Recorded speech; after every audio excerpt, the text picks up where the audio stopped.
ఎక్కడైనా ల్యాండ్ పై ఇన్వెస్ట్ చేయాలని అనుకుంటున్నారా? అయితే ఫ్యూచర్ సిటీలో ఇప్పుడే ల్యాండ్ తీసి పెట్టుకోండి. పూర్తి వివరాలకు మాకు కాల్ చేయండి. నమస్కారం. కార్తీక పురాణం 19వ అధ్యాయం పారాయణలోకి వచ్చాం.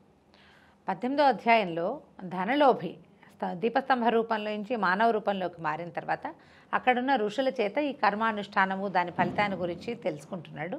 అయితే మహర్షి చెప్తున్నారు, చాతుర్మాస్య వ్రతం, విష్ణువు ఆదేశించిన చాతుర్మాస్య వ్రతాన్ని గురించి సవివరంగా తెలియజేస్తాను వినమన్నాడు.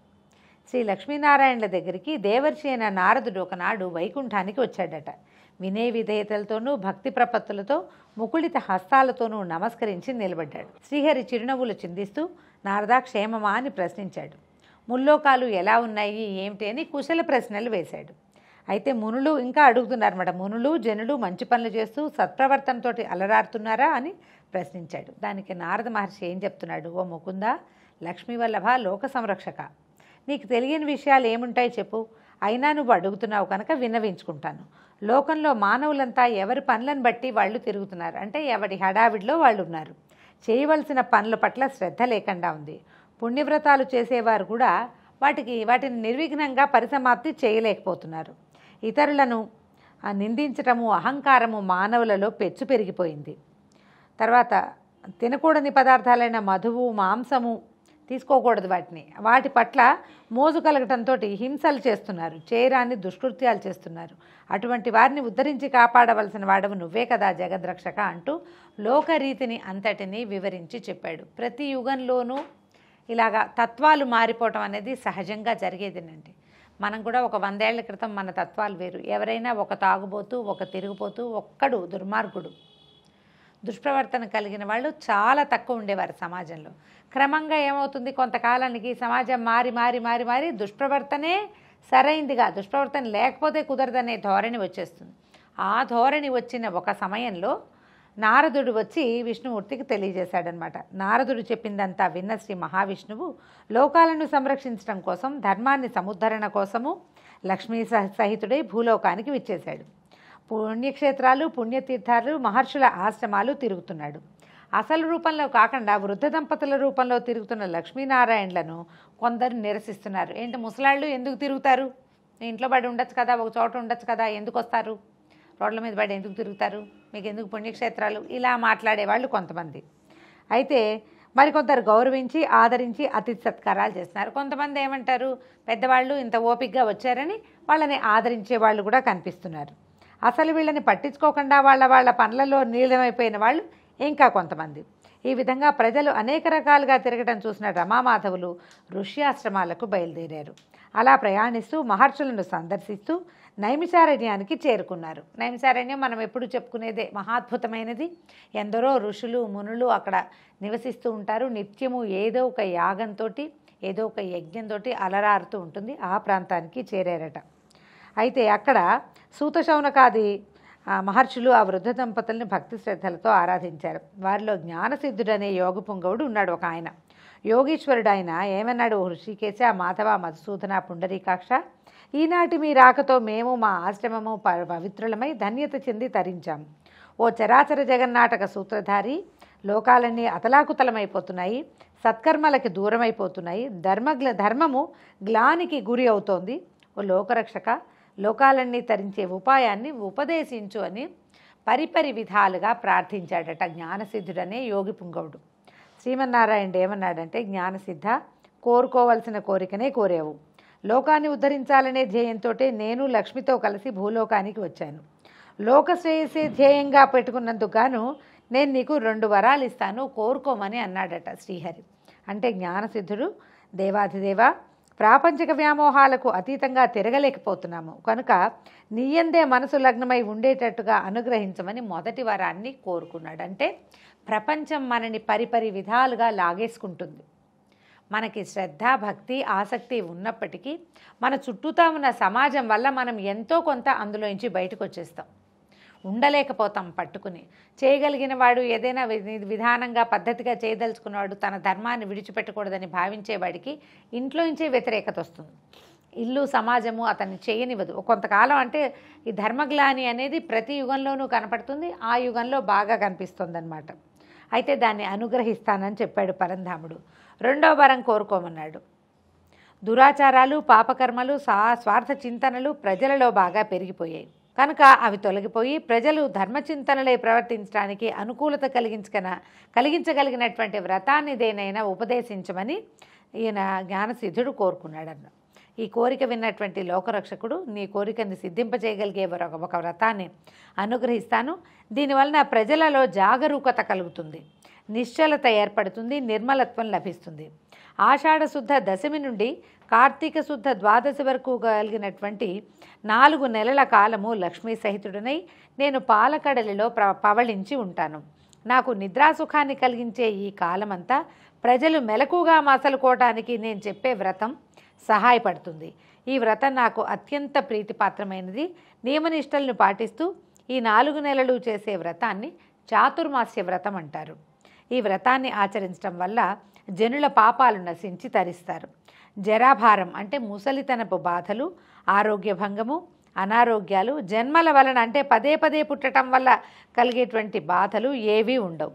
పుణ్యప్రదాయకమైన ఈ వ్రతదీక్ష చేపట్టిన వాళ్ళు ఆషాఢ శుద్ధ దశమి నుండి తర్వాత నెలలోని శ్రావణ శుద్ధ దశమి వరకు శాకము చెప్దాం దాని సంగతి.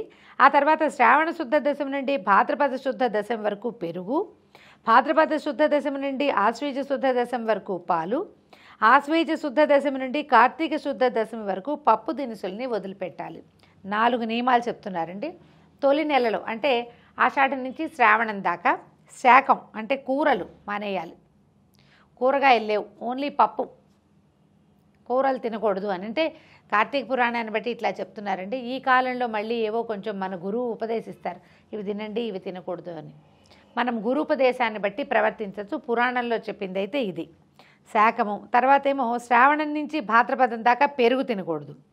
తర్వాత భాద్రపదం నుంచి ఆశ్వీజం వరకు పాలు మానేసేయాలి. అంటే పాల ప్రోడక్ట్లు అని చెప్పట్లేదండి, క్షీరమే వ్యర్థం అని చెప్తున్నారు. తర్వాత ఆశ్వీజ శుద్ధం నుంచి ఆశ్వీజ మాసం నుంచి కార్తీకం వరకు పప్పులన్నీ వదిలిపెట్టేసేయాలి. కందిపప్పు, పెసరపప్పు, మినపప్పు, శనగపప్పు, పల్లీలు వీటిని మానేసేయాలి.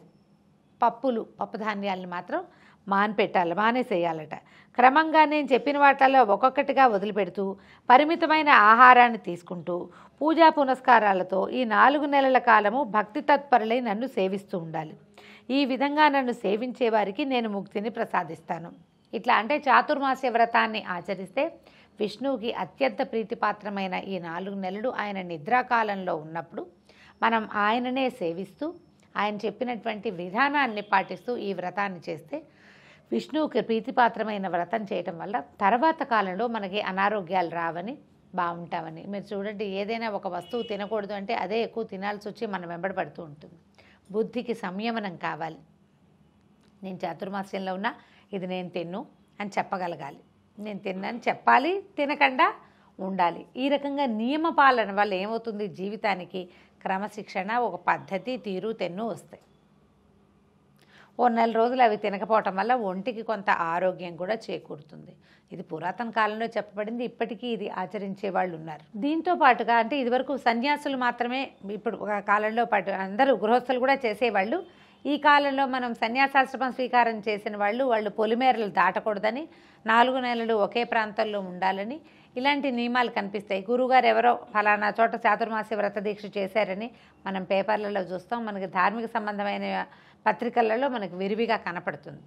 గృహస్థులు కూడా రేర్గా కొంతమంది పాటిస్తూనే ఉంటారు. ఇళ్లలో ఉన్న పద్ధతుల్ని వదిలిపెట్టకుండా చాతుర్మాస్యాన్ని చేయటం. ఇందులో ఏంటంటే ఏకభుక్తము, భూశయనము, బ్రహ్మచర్యము ఇలాంటి నియమాలు ఖచ్చితంగా పాటిస్తారు. కొంచెం పెద్ద వయసు వాళ్ళే ఈ పద్ధతుల్ని పెట్టుకుంటున్నట్టుగా కనపడుతోంది. పూర్వకాలం బహుశా ఈ చాతుర్మాస్యాన్ని అందరూ చేసేవాళ్ళు. ఆహార నియమం ఒకటే తీసుకుంటామండి అనేవాళ్ళు కూడా ఉన్నారు.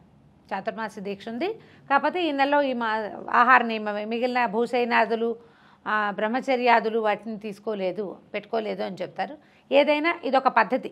ఒక వయసు దాటిన తర్వాత ఇలాంటి దాన్ని ఆచరించడం వల్ల ఫర్దర్గా కొంచెం ఏంటంటే మనం ఆధ్యాత్మికమైన ప్రగతి కూడా కొంత లభిస్తుంది, ఆరోగ్యపరమైన మార్పులు లభిస్తాయి, విష్ణు సాన్నిధ్యం చేరుకుంటామని, మరణానంతరం ముక్తి లభిస్తుందని చెప్తారు. ఇలా పాటించగలిగితే బాగుంటుంది. అయితే దీన్ని చెప్తున్నాడు అనమాట విష్ణుమూర్తి. 4 నెలల కాలం భక్తి తత్పరులై నన్ను సేవించాలి.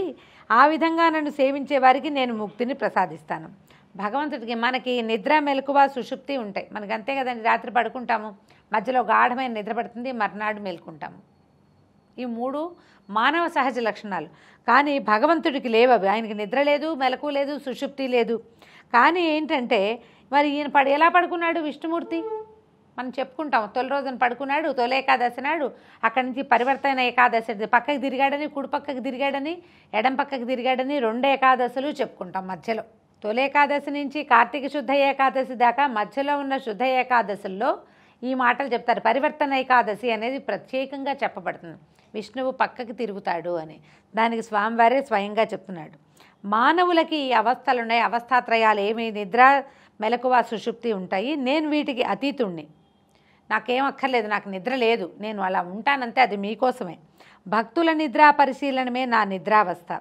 నేను పడుకున్నాను అంటే నేను మిమ్మల్ని పరిశీలించడం కోసం పడుకున్నాను, కానీ నేను నిద్రపోయినట్టు కాదు అని చెప్తున్నాడు. ఓ జ్ఞానసిద్ధ, నేనే ఈ 4 నెలలు నిద్రా నెపంతో పడుకున్నప్పటికీ భక్తి కలిగిన వాళ్ళని పరిశీలిస్తూనే ఉంటాను.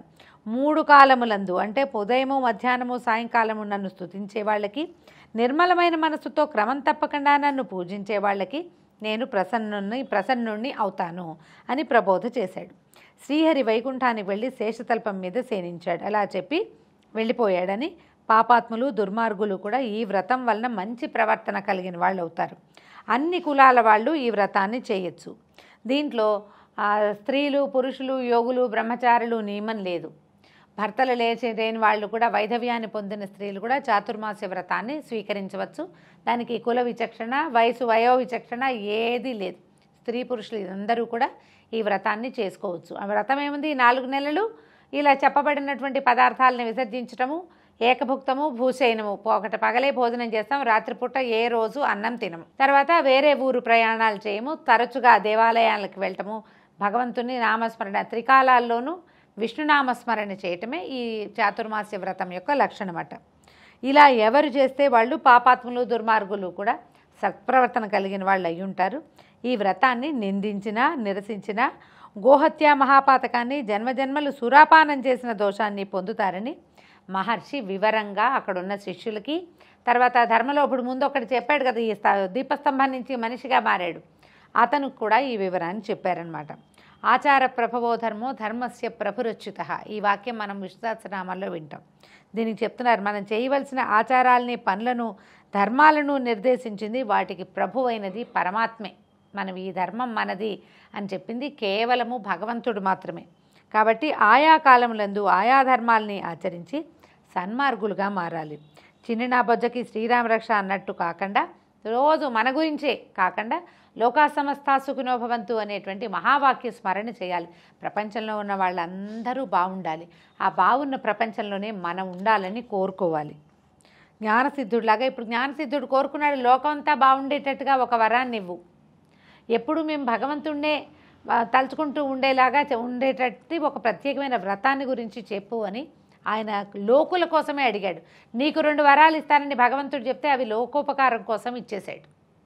కాబట్టి జ్ఞానసిద్ధుడిలాగా జీవించాలి ప్రతి వాళ్ళు. అలాంటి వాడు భగవంతుడి దర్శనము, ఆయన యొక్క అనుగ్రహాన్ని పొందొచ్చు అని గ్రహించాలి. దీంతో 19వ రోజు పారాయణ పూర్తయింది. రేపు మళ్ళీ 20వ రోజు ఉదయం సరికొత్త అధ్యాయ పారాయణతోటి కలుసుకుందాం. నమస్కారం.